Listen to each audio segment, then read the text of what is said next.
बच्चों in this video we are quickly going to revise the important question of branch counting. बेटा branch counting के अंदर पहला आपका क्वेश्चन आ जाता है पास पेपर मई 2019 का।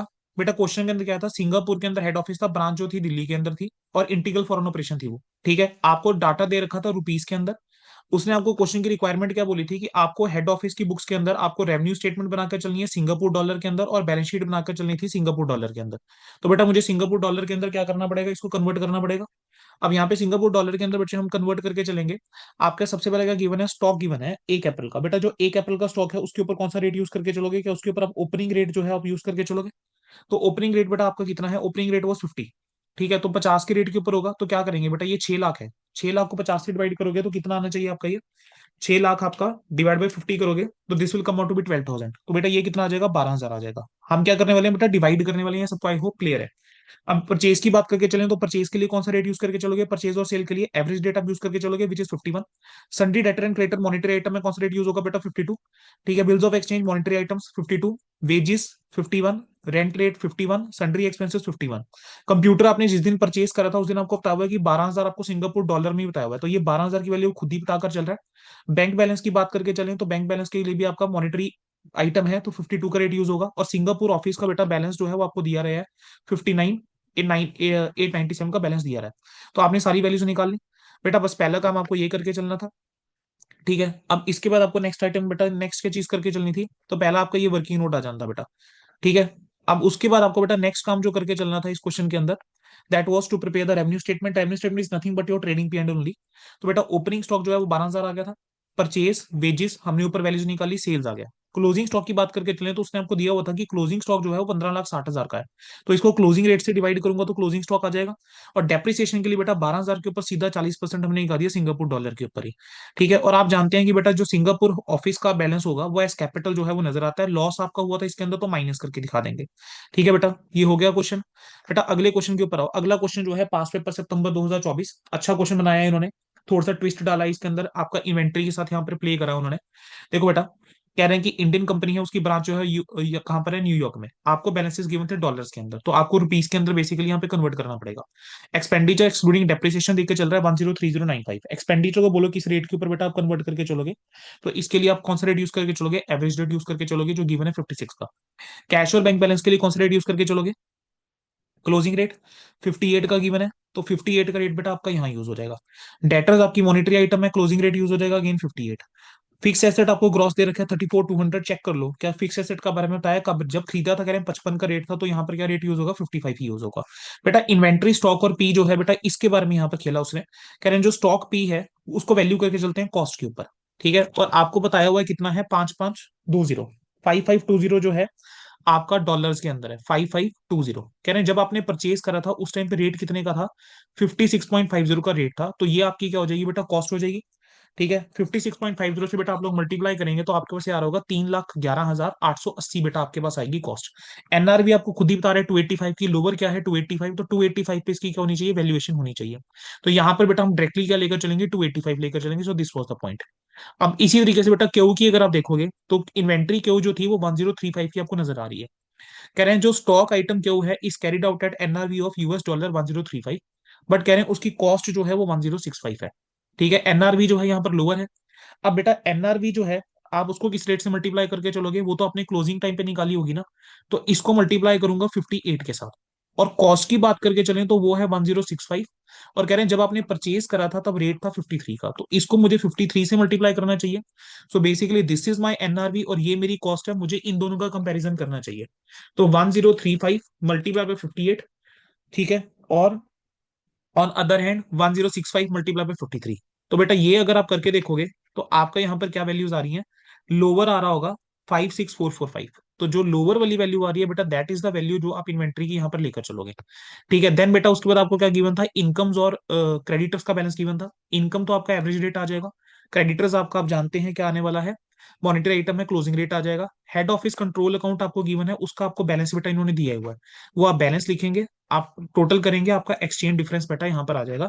6 नंबर बेटा फ्री के कहीं ना कहीं थे, बस एक छोटा सा पॉइंट इन्होंने यहाँ पर टेस्ट कर लिया था। ठीक है, देन बेटा पास पेपर नवंबर 2018 का क्वेश्चन था। इसके बेटा सिमिलर टाइप का क्वेश्चन आपके जो है वो स्टडी मैट के अंदर भी है, so this is not a difficult question.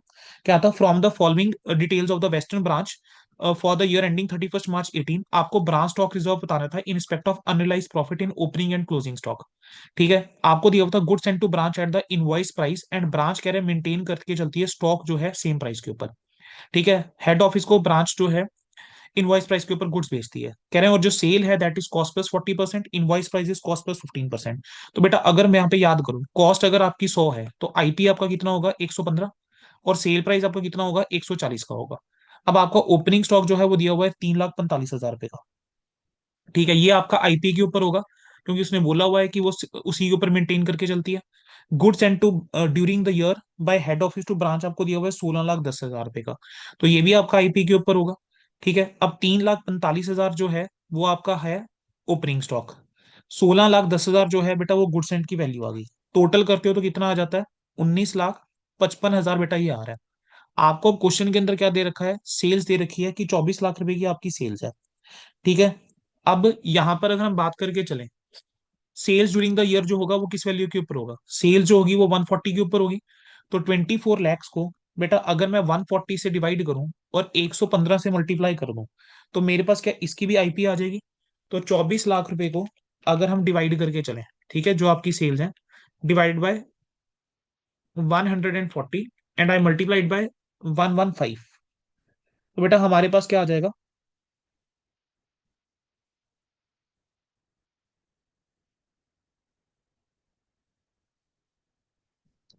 हमारे पास बेटा जो वैल्यू बनेगी वो बनेगी 19,71,429 आपकी वैल्यू बन जाएगी।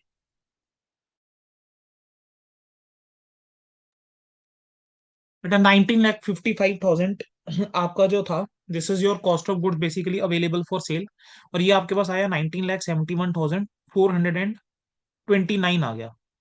ठीक है, बेटा अब यहां पर दिक्कत क्या हो गई है, ये तो आपका हो गया नेगेटिव। ठीक है, और ये नेगेटिव हो नहीं सकता, इट सीम्स देयर कुछ तो क्वेश्चन के अंदर दिक्कत है, कुछ तो क्वेश्चन के अंदर आपका टाइपिंग मिस्टेक है। जरा देखें जरा, बेटा यहां पर इन्होंने लिया हुआ है 21 लैक्स, तो बेटा there is a typing mistake in this question by institute itself, क्योंकि ये इंस्टीट्यूट का ही स्निपिंग टूल यूज करके हमने लगा रखा है। तो 21 लाख बेटा यहाँ पर वैल्यू होनी चाहिए थी। ठीक है, तो क्योंकि ये बेटा अदरवाइज आपका जो है ये तो नेगेटिव जा रहा है, जो हो नहीं सकता। तो आपका क्लोजिंग स्टॉक नेगेटिव थोड़ा ना हो सकता है। तो 21 लाख अगर हम लेकर चलते हैं, तो 21 लाख को आप डिवाइड करोगे 140 से, मल्टीप्लाई करोगे 115 से, तो आपका बेटा वैल्यू कितनी आएगी, 17,25,000 पे। इन दोनों का डिफरेंस आपका क्लोजिंग स्टॉक हो गया, ये आईपी के ऊपर हो गया। अब ओपनिंग स्टॉक के ऊपर स्टॉक रिजर्व कितना होगा, 345 इंटू 15/115, क्लोजिंग के ऊपर 230 इंटू 15/115। ठीक है बच्चे, बेटा अब नेक्स्ट इसके पास जो आपके पास आ रहा है क्वेश्चन, आरटीपी मई 2017 का सवाल है। ठीक है, आरटीपी मई 2017 के अंदर क्या था, एल लिमिटेड जो है बेटा ये थोड़ा अलग सा क्वेश्चन था, आप एक बार देख लेना चाहिए आप लोगों को। एल लिमिटेड जो है उसका हेड ऑफिस जो है वो मुंबई में है, और दो ब्रांच गिवन है इस बार बेटा, पुणे और गोवा। कहेंगे जो ब्रांचेस हैं वो गुड्स परचेज करती है इंडिपेंडेंटली। पुणे ब्रांच जो है वो प्रॉफिट करती है 33 1/3 ऑन कॉस्ट, और गोवा जो है makes a profit of 20% on sales. Goods जो है वो सप्लाई करती है एक ब्रांच दूसरी ब्रांच को रिस्पेक्टिव सेल प्राइस के ऊपर। आपको बनाना था trading account and P and account दोनों ब्रांचेस का, और प्रॉफिट एंड लॉस बताना था taking into account the reserve for the unrealise profit. ठीक है, अब वो आपको कह रहा है कि पुणे ब्रांच गिवन है, गोवा ब्रांच गिवन है। आपको ओपनिंग स्टॉक गिवन था, परचेज गिवन है, इसके अंदर इंटर ब्रांच ट्रांसफर भी है, सेल्स है, चार्जेबल एक्सपेंसेस है, closing stock, office administration, selling और डिस्ट्रीब्यूशन एक्सपेंसेस है। आपको ओपनिंग स्टॉक गिवन है कि पुणे ब्रांच का जो ओपनिंग स्टॉक है, कहेंगे उसके अंदर 10,000 के गुड्स ऐसे हैं जो गोवा से है। इसी तरीके से इस 30,000 के अंदर 17,000 के गुड्स ऐसे हैं जो कि पुणे से है। ठीक है, पुणे ब्रांच की सेल्स जो है उसके अंदर कह रहे हैं कि इस सेल्स के अंदर 20,000 जो है transfer of goods to Goa है एट अ सेलिंग प्राइस 20,000, और ये कह रहा है कि इसकी सेल्स के अंदर जो है वो आपका कितना है, 15,000 है।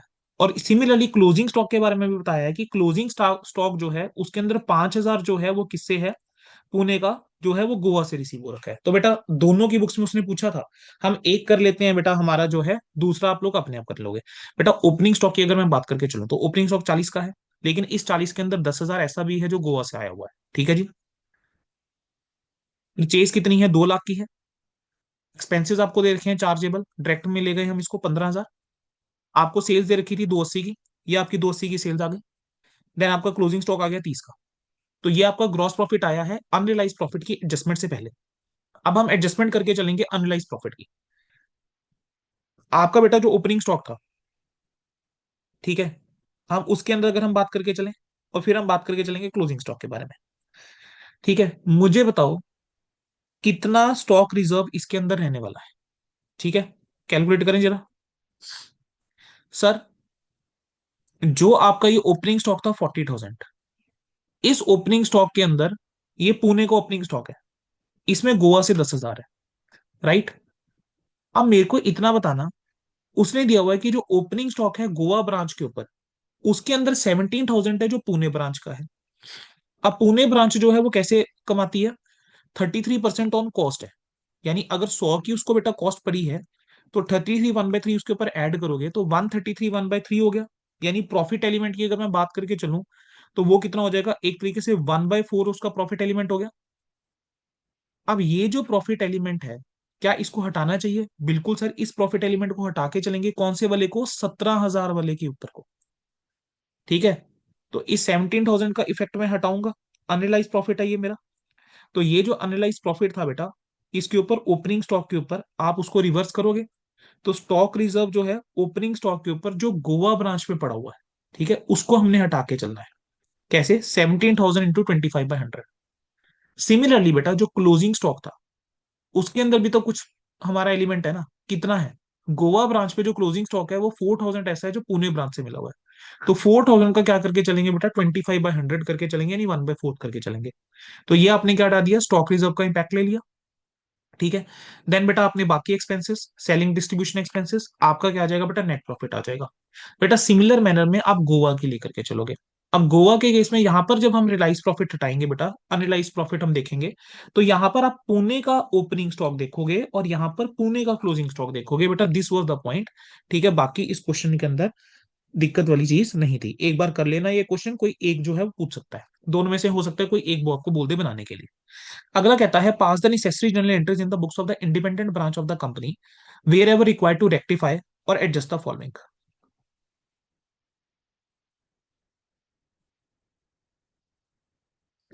हाँ जी, एक्सपेंसेस जो है बेटा 2800 के allocated to branch by head office है, बट रिकॉर्डेड नहीं है ब्रांच की बुक्स के अंदर। बोलो क्या एंट्री होनी चाहिए, किसकी बुक्स में एंट्री करनी है, ब्रांच की बुक्स में। तो बेटा एक्सपेंसेस जो है वो डेबिट हो जाएंगे, और हेड ऑफिस क्या हो जाएगा, क्रेडिट हो जाएगा, कितने से, 2800 से, 2800 से। प्रोविजन फॉर डाउटफुल डेट्स जो है केप्ट बाय हेड ऑफिस है, बट नॉट प्रोवाइडेड फॉर 1000 है। तो प्रोविजन फॉर डाउटफुल डेट क्या हो जाएगा बेटा, डेबिट हो जाएगा, और हेड ऑफिस क्या हो जाएगा, क्रेडिट हो जाएगा, कितने से, 1000 और 1000 से। कह रहे हैं ब्रांच ने 3,000 की सैलरी पे करी है हेड ऑफिस के मैनेजर को, बट अमाउंट पेड जो है वो डेबिट कर दी गई है ब्रांच ने टू द सैलरी अकाउंट। तो ब्रांच का वो सैलरी का खर्चा नहीं है, तो उसको हमें क्रेडिट करना चाहिए, और हेड ऑफिस को क्या करना चाहिए, डेबिट। तो head office to salary. Branch ने ट्रेवलिंग एक्सपेंसेस इनकर करे हैं 5,000 के on behalf of other branches, but वो बुक्स में रिकॉर्ड नहीं करा है in the books of branch. तो बेटा ये क्या होना चाहिए, ये हमारा खर्चा जो है, क्या वो हमारा खर्चा है, नहीं सर ये हमारा खर्चा नहीं है। ठीक है, लेकिन पेमेंट हमने करी है, हेड ऑफिस को डेबिट करोगे और कैश को क्या कर दोगे, बैंक को क्रेडिट कर दोगे। रेमिटेंस जो है 1.5 लाख रुपए की ब्रांच ने भेजी है, हेड ऑफिस को नहीं मिली है, तो बेटा हम थोड़ा ना एंट्री करेंगे। ठीक है, इन ट्रांजिट की एंट्री हेड ऑफिस करेगा। हेड ऑफिस ने जो है 75,000 जो है बेटा एलोकेट करे हैं ब्रांच को एज हेड ऑफिस एक्सपेंसेस, जो ब्रांच के अंदर रिकॉर्डेड नहीं है। तो बेटा ये क्या करके चलेंगे, हम एक्सपेंसेस को रिकॉर्ड करके चल देंगे, और हेड ऑफिस को क्या कर देंगे, क्रेडिट, तो expenses to head office.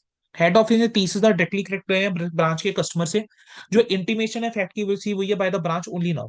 Branch को अब पता लगा ये चीज। ठीक है, तो ब्रांच के जो डेटर है बेटा वो क्या होने वाले हैं, कम होने वाले हैं, तो हेड ऑफिस को डेबिट करेंगे और डेटर को क्या करके चलेंगे, क्रेडिट 30,000 से। गुड डिस्पैच करे हेड ऑफिस ने, लेकिन रिसीव नहीं करे ब्रांच ने, और गुड जो है बाद में रिसीव हो रहे हैं, तो ये क्या हो जाएगा बेटा, goods in transit to head office हो जाएगा 10,000 10,000। ठीक है, चेक कर लेंगे बेटा एक बार। बेटा फिर आपको आरटीपी मई 2015 का क्वेश्चन गिवन है। देखो बेटा सिमिलर टाइप का क्वेश्चन है ये, रेदर इजी वन है ये तो। हम इससे बेटर क्वेश्चंस जो हैं ऊपर कर चुके हैं दो। सो this is something which you can easily manage. ठीक है, देन बेटा इसके बाद नेक्स्ट आपको क्वेश्चन जो गिवन है दैट इज फॉर आरटीपी नवंबर 2013। बेटा ये आपका जो है, इसके अंदर आपको डेली ब्रांच अकाउंट बना के चलना था कॉस्ट बेसिस के ऊपर। ठीक है बेटा, daily branch account cost basis पे कैसे बनेगा बेटा, this question is similar to what we have in our ICI study material as well. ठीक है, चलो। एक्स कह रहा है उसकी एक ब्रांच है दिल्ली के अंदर, और गुड्स जो है वो इनवाइस करके चलते हैं प्रॉफिट ऑफ 20% के ऊपर on invoice price. Head office सारे ब्रांच एक्सपेंसेस पे करके चलता है बैंक अकाउंट से। कैश एक्सपेंसेस जो है were met by branch, except petty cash expenses were met by branch. Branch के एक्सपेंसेस डायरेक्टली पेड करके चलता है एक्स दिल्ली ब्रांच के बिहाफ पे, अमाउंटेड टू 20,000। कहना है इन्फॉर्मेशन आपको अवेलेबल है दिल्ली ब्रांच के बारे में। आपको बेटा इनवॉइस प्राइस के ऊपर बताया हुआ है, ठीक है, 31 दिसंबर 2012 और 1 दिसंबर 2012, और आपको ड्यूरिंग द ईयर की ट्रांजेक्शन गिवन है। आपको उसने कहा कि debtor method daily branch account बना के चलोगे कॉस्ट बेसिस के ऊपर। चलो बेटा किस तरीके से चलेंगे बेटा, ये अगर इनवॉइस प्राइस के ऊपर है तो मुझे पहले बस इसकी कॉस्ट निकालनी पड़ेगी। अब वो ब्रांच को जो गुड्स बेचते हैं वो इनवॉइस करते हैं प्रॉफिट ऑफ 20% के ऊपर ऑन इनवॉइस प्राइस, तो इसका 20% यानी 16,000 जो है इसके अंदर प्रॉफिट एलिमेंट है। तो कॉस्ट कितनी होगी बच्चे, 64,000 की कॉस्ट होगी। तो बेटा मेरा बस स्टॉक की जो वैल्यू आएगी वो कितनी आएगी, 64 आएगी। इसी तरीके से यहां पर जो स्टॉक की वैल्यू आएगी वो 80,000 आएगी। सबसे पहले आप लोग जानते हैं क्या करते हैं, हम ओपनिंग बैलेंस लिखते हैं, है ना। तो टू ब्रांच एसेट्स या बैलेंस ब्रॉट डाउन, ये आ गया बेटा स्टॉक 64, डेटर और पेटी कैश, ठीक है। अब जो ट्रांजेक्शन ड्यूरिंग द ईयर हुई है, good send to branch at invoice price है, तो बेटा यहां पर भी हम हटा देंगे। 8,40,000 के अंदर बेटा 20% जो है वो प्रॉफिट होगा। तो 8,40,000 का 20% लेस कर दो या इसका सीधा 80% कर दो, तो ये आ जाता है बेटा 6,72,000। तो गुड सेंड टू ब्रांच में कितना जाएगा, 6,72,000 जो है वो गुड सेंड टू ब्रांच के अंदर चला जाएगा बेटा। ठीक है, नेक्स्ट आपका क्या गिवन है, goods return by branch to head office, वो भी इनवॉइस प्राइस के ऊपर, तो 30,000 का 20% हो गया 6,000, तो ये आ जाएगा बेटा 24,000। तो गुड सेंड टू ब्रांच आपका बेटा ये आ जाएगा, ठीक है, 24,000 आपका ये आ गया। बेटा कैश सेल्स ये रखिए, ये तो रेमिटेंस हो जाएगा। क्रेडिट सेल्स गिवन है, ठीक है, यहां पर हमें देखना पड़ेगा कि कितना डेटर से आ रहा है, ठीक है, हम उस बेस के ऊपर कैलकुलेशन करके चलेंगे, तो हम डेटर से कलेक्शन जो है वो निकाल लेते हैं। बेटा 24,000 पे जो है वो डेटर से जो है ओपनिंग बैलेंस था, ठीक है। हमने क्रेडिट सेल्स करी है 3,60,000 रुपए की, और क्लोजिंग बैलेंस जो है वो है 22,000 रुपए का, ठीक है, 22,000 का क्लोजिंग बैलेंस है। बैड डेप्ट भी हुए हैं कुछ तेली ब्रांच के ऊपर, ठीक है, और उसके अलावा बेटा गुड्स कुछ रिटर्न भी हुए हैं, तो वो दोनों चीजें भी माइनस होंगी। तो 4,000 माइनस होगा, और क्लोजिंग वाला अगर मैं माइनस कर दूं तो बेटा मेरे पास क्या आ जाता है, आप अकाउंट बना के बेटा कर सकते हो। 24,000 प्लस 3,60,000, माइनस करोगे 4,000 और माइनस करोगे 22,000, तो बेटा this comes out to be 3,58,000। बेटा आप लोग चाहो तो मेमोरेंडम अकाउंट बना लेना, 3,58,000 आ जाएगा। तो 3,58,000 भी रेमिट करूंगा मैं। तो हम कितना रेमिट करके चलेंगे, 3,10 और 3,58 हम रेमिट करके चलेंगे। कैश सेंड फॉर पेटी कैश आपको दिया हुआ है 12,000 रुपए का, तो बेटा ये आपका आ जाएगा टू बैंक के अंदर, ठीक है। अब 12,000 रुपए का आपको कैश सेंड गिवन है, और एंड में बैलेंस गिवन है 5 का। बेटा 3,000 का जो है पेटी कैश का ओपनिंग बैलेंस था, 12,000 पे कैश जो है भेजा, टोटल हो गया 15। 15 में से 5 जो है अभी भी बचा हुआ है, तो खर्चा कितने का होगा, 10 का। तो ये 10,000 जो है वो कहाँ आना चाहिए, डेबिट में आना चाहिए, तो पेटी एक्सपेंसेस के अंदर आया 10,000। उसके अलावा बेटा क्या दे रखा है, यहां तक सारा हो गया। ऊपर दिया हुआ था बेटा कि 20,000 के ब्रांच के एक्सपेंसेस डायरेक्टली पे करके चलते हैं, बेटा वो 20,000 के खर्चे लिखे आपने, ठीक है। क्लोजिंग बैलेंसेस लिखोगे, आपका जो रिजल्ट आएगा बेटा दैट इज योर प्रॉफिट। बेटा ये क्वेश्चन आपको 6 नंबर में बेटा पूछा जा सकता है, बिल्कुल पूरे पूरे चांसेस हैं। बेटा आरटीपी नवंबर 2015 का क्वेश्चन बेटा याद करो, इस टाइप का क्वेश्चन हमने हमारी क्लास में करा हुआ है। हम क्या करते थे, टेबल बना के चलते थे इसके अंदर, ठीक है। कैसे करते हैं बेटा, सबसे पहले एपी ब्रांच आ जाएगा, एपी ब्रांच आ गया, receive goods from MP, MP से गुड्स जो है अब यहाँ पर मिले हैं, ठीक है। पहला आ गया ये एपी आ गया, ये क्या आ जाएगा, एमपी आ जाएगा, ये आ गया वेस्ट बंगाल आ गया, और ये क्या आ गया, यूपी ब्रांच आ गया, ठीक है। गुड्स मिले हैं, रिसीव गुड्स फ्रॉम एमपी, तो 30,000 क्या हो जाएगा, प्लस में चला जाएगा। 25,000 भी मिले हैं यूपी से, तो यहाँ पे टोटल में चला जाए तो 55,000 प्लस में चला जाएगा, ठीक है। एमपी में क्या हो जाएगा, 30,000 बेटा नेगेटिव, यूपी में क्या हो जाएगा बेटा, 25,000 पे जो है वो एज नेगेटिव चला जाएगा। गुड्स अपने वेस्ट बंगाल को भेजे और यूपी को भेजे हैं, कितने के, 50 के। तो अब 50 हम कम करके चलेंगे, इस ट्रांजेक्शन का इम्पैक्ट वेस्ट बंगाल के अंदर क्या हो जाएगा बेटा, 20,000 प्लस में आ जाएगा, और यूपी में 30,000 जो है वो प्लस में आ जाएगा। बिल रिसीवेबल रिसीव करा है तो 10,000 हमारा प्लस में जाएगा, और वेस्ट बंगाल के अंदर 10,000 जो है वो माइनस में जाएगा। एक्सेप्टेंसेस हमने सेंड करी है, एक्सेप्टेंसेस सेंड करने का मतलब क्या होता है, आपने एक्सेप्ट करा, आपके लिए पेबल है, तो आपका बेटा 30,000 जो है ये नेगेटिव में चला जाएगा। एमपी के अंदर 30,000 पॉजिटिव में चला जाएगा, यूपी में 20,000 पॉजिटिव में चला जाएगा, ठीक है। सॉरी, रॉन्ग अमाउंट लिख लिया मैंने, दिस इज 10,000, 10,000 20,000। अब एमपी ब्रांच का कह रहा है कि इसने गुड्स रिसीव करे यूपी से 20 के और एपी से 10 के, तो 30,000 पे पॉजिटिव, यहाँ पर बेटा 10,000 जो है नेगेटिव, और यूपी में जो है 20,000 जो आ जाएगा नेगेटिव आ जाएगा। कैश सेंड टू एपी दे रखा है बेटा 20,000, ठीक है, तो एपी के केस में 20,000 प्लस, यहाँ पर 10,000 प्लस, और यहाँ पर बेटा क्या हो जाएगा, 30,000 जो है वो एज नेगेटिव आ जाएगा। वेस्ट बंगाल ब्रांच का दे रखा है अब वेस्ट डब्ल्यूबीपी का, तो 40,000 पे यूपी से रिसीव हुआ है, तो 40,000 पे यहाँ आ जाएगा, 40,000 पे बेटा यहाँ पर नेगेटिव हो जाएगा। एक्सेप्टेंसेज और कैश सेंड दे रखे हैं 10 और 15 के, तो यहाँ पर क्या हो जाएगा, हमने सेंड करे हैं तो 25,000 हमारा बेटा टोटल यहाँ पर नेगेटिव होगा, यहाँ पे 25,000 जो है वो पॉजिटिव हो जाएगा। और यूपी ब्रांच ने कैश पे करा है वेस्ट बंगाल को, तो ये जो है, और एमपी को, तो 20,000 यहाँ पॉजिटिव, यहाँ पर भी 10,000 बेटा पॉजिटिव, और यहाँ पे 30,000 जो है वो क्या हो जाएगा, नेगेटिव। बेटा अब आप इसका क्या करके चलोगे, इम्पैक्ट लेके चलोगे। चलो टोटल करके देख लेते हैं। 55,000 minus 50,000 plus 10,000 minus 30,000 minus 10,000 plus 20,000। तो बेटा ये मेरे पास जो आ रहा है, ये बन के आ रहा है 5,000 नेगेटिव में आ जा रहा है मेरा। ठीक है, so this is coming out to be 5,000 negative. तो यानी 5,000 नेगेटिव का मतलब क्या है, क्रेडिट आई है। ठीक है, तो बेसिकली बच्चे ये डेबिट होगा, ये क्रेडिट है। जो नेगेटिव बोल रहा हूँ बेटा, दैट इज क्रेडिट बेसिकली। ठीक है बच्चे, अब इसी तरीके से इसका भी टोटल कर लेंगे। तो इसका टोटल कितना आ रहा है बेटा, 30,000 नेगेटिव है, minus 30,000 plus 10,000 plus 30,000, then minus 30,000 and plus 10,000। तो बेटा this is coming out to be minus 10,000। ठीक है, ये बेटा आ रहा है माइनस 10,000। तो ये भी 10,000 पे जो है वो नेगेटिव आ रहा है, तो ये भी क्रेडिट होगा, ये भी क्रेडिट होगा। इसी तरीके से बेटा वेस्ट बंगाल का निकाल लो। 20 माइनस 10, 10, 10 40, 50, 50 में से 25 गया, 25, 25 और 20, तो बेटा ये आ रहा है 45,000 का। ठीक है, ये पॉजिटिव आ रहा है।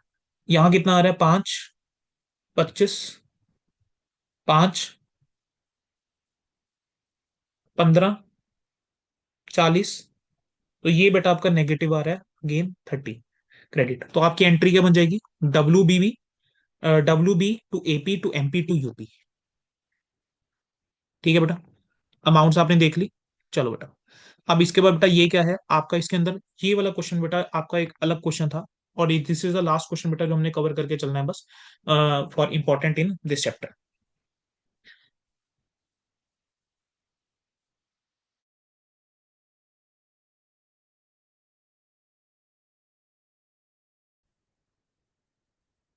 चलिए बेटा क्वेश्चन देखेंगे। अल्फा लिमिटेड जो है बेटा, उसकी एक रिटेल शॉप है under the supervision of a manager. कह रहे हैं रेट जो है ग्रॉस प्रॉफिट का सेलिंग प्राइस के ऊपर वो कांस्टेंट है 25% के ऊपर throughout the year to 31 March 2020। कह रहे हैं ब्रांच मैनेजर जो है वो एंटाइटल्ड है कमीशन के ऊपर 10% of the profit earn by his branch, calculated before charging his commission but subject to deduction from such commission equal to 25% of any ascertained deficiency of branch stock. कह रहे हैं जो ब्रांच मैनेजर है उसको 10% की commission मिलेगी जो भी प्रॉफिट वो कमाएगा। ठीक है, at by his branch, calculated before charging his commission but subject to deduction from such commission equal to 25% of ascertained deficiency.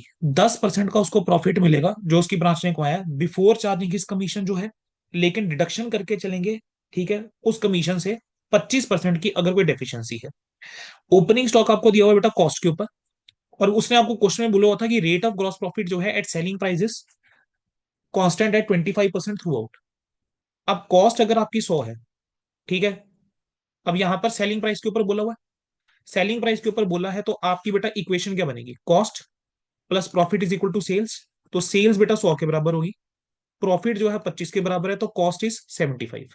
मतलब मैं कह सकता हूँ कॉस्ट का कितना हो गया, वन थर्ड हो गया। ठीक है, तो अब ओपनिंग स्टॉक कितना है बेटा एट कॉस्ट, 74736। तो अगर मेरे को सबसे तो डेफिशिएंसी निकालनी पड़ेगी ना, तभी हम आगे बढ़ पाएंगे, क्योंकि बिना डेफिशिएंसी की एडजस्टमेंट करके चलनी कि देखें उसे डेफिशिएंसी स्टॉक में है कितनी। चलो, ओपनिंग स्टॉक एट कॉस्ट है, क्या करूंगा, 74736 लूंगा, ब्रांच स्टॉक अकाउंट बना लेंगे हम, 74736 लेंगे। इसके अंदर बेटा आप क्या ऐड कर दोगे, वन थर्ड ऐड कर दोगे। वन थर्ड कैसे आया सर, 25/75 हो गया ना। ठीक है, प्रॉफिट कॉस्ट के ऊपर कितना है, वन थर्ड, तो 74,736 प्लस इसका वन थर्ड आप ऐड कर दोगे। ठीक है, फिर गुड्स एंड टू ब्रांच जो है वो आपका कितना है, गुड्स एंड टू ब्रांच की हम बात करके चलें तो ये है 289,680 का। अब 289,680 के अंदर बेटा हम क्या ऐड करके चलेंगे, अगेन 130 इनवॉइस प्राइस के लिए। सेल्स को आप ले जाओगे क्रेडिट पे, क्लोजिंग स्टॉक आपका दे रखा है 123, ये सेलिंग प्राइस के ऊपर जो है आपका इन्होंने दे रखा है 123,328 दे रखा है। ठीक है, तो बेटा अब यहाँ पर अगर आप अकाउंट देखोगे तो आपकी देखो बेटा डेफिशिएंसी कितनी आ गई, ये आ गया 99648, वन थर्ड यहाँ ऐड करा, आपके यहाँ पे बेटा डेफिशिएंसी आ रही है 1280 की, बैलेंसिंग फी के तौर पे है। अब बेटा अगला काम क्या करो, आप अब नेट प्रॉफिट निकालो बिफोर कमीशन। अब नेट प्रॉफिट बिफोर कमीशन निकाल रहे हैं। ठीक है, अब वो क्योंकि कमीशन हमने अल्टीमेटली कैलकुलेट करनी है। अब ब्रांच के अंदर ओपनिंग स्टॉक कितना जाएगा, ये जो फिगर हमने निकाला ये आपका ब्रांच का ओपनिंग स्टॉक चला जाएगा। गुड्स एंड टू ब्रांच आपका इतना चला जाएगा, कोई दिक्कत नहीं। सेल्स आपकी इतनी चली जाएगी, ये भी कोई प्रॉब्लम नहीं। क्लोजिंग स्टॉक आपका इतना चला जाएगा, यहां भी कोई प्रॉब्लम नहीं है, राइट। उसके अलावा बेटा कुछ एक्सपेंसेस जो हैं वो हुए हैं क्या, चार्जेबल एक्सपेंसेस आर 49210। ये 49210 के एक्सपेंसेस जो है बेटा आपके ये आ जाएंगे। अब बेटा ये जो आपका ओपनिंग स्टॉक था, क्या इसके ऊपर आप स्टॉक रिजर्व हटाओगे? तो हमने इसके ऊपर बेटा स्टॉक रिजर्व हटाया। इसी तरीके से बेटा जो आपका एक क्लोजिंग स्टॉक था, क्या इसके ऊपर हम स्टॉक रिजर्व हटाएंगे? हमने इसके ऊपर स्टॉक रिजर्व हटाया। ठीक है। ये जो गुड्स एंड थे, क्या इसके ऊपर हमने प्रॉफिट एलिमेंट हटाया? समझ आया क्या किया? तो हमने क्या करा बेटा, नेट प्रॉफिट निकाल दिया अल्टीमेटली 40240 का। अब ये नेट प्रॉफिट कमीशन चार्ज करने से पहले है। हम कह रहे हैं कि इसकी जो कमीशन है ना, इसका 10% है। लेकिन क्वेश्चन में एक चीज कही हुई थी कि 25% जो है वो किसका है, डेफिशिएंसी के बारे में कुछ बोला था। अब उस लाइन को दोबारा पढ़ो। कह रहा है कि subject to the deduction from the such commission equal to 25% of any ascertained deficiency of branch stock. ठीक है। अब डेफिशिएंसी आप कितनी निकाल के बैठे थे, 1280 की। अब ये जो 1280 की डेफिशिएंसी है, ये 1280 किसके ऊपर है? ये तो सेलिंग प्राइस के ऊपर है। तो इसकी कॉस्ट तो इसकी 75% है। अब इस 75% का 25% हम लेकर चलेंगे 240। तो इसकी कमीशन कितनी होगी, 3784 इसकी क्या रहेगी, कमीशन इसकी रहेगी। ठीक है। अब इसको हमने कमीशन पे कितनी करी हुई है, 2400 की कमीशन पे करी हुई है। तो कितना बैलेंस है बेटा, 1384। तो बेटा ये आपका ब्रांच अकाउंटिंग के बेटा जो मुझे लगता था कि other than study material question आप लोगों को करने चाहिए, वो हम बेटा हमने कवर कर लिए हैं।